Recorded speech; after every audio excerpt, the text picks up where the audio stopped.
பயணிகளின் கவனத்திற்கு நாடு முழுவதும் இதுவரை 66 வழித்தடங்களில் வந்தே பாரத் ரயில்கள் கொண்டு வரப்பட்டுள்ளன.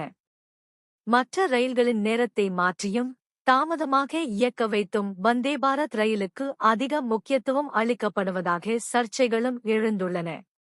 இவை 8 அல்லது 16 அல்லது 20 பெட்டிகளை கொண்டதாக இயக்கப்படுகிறது.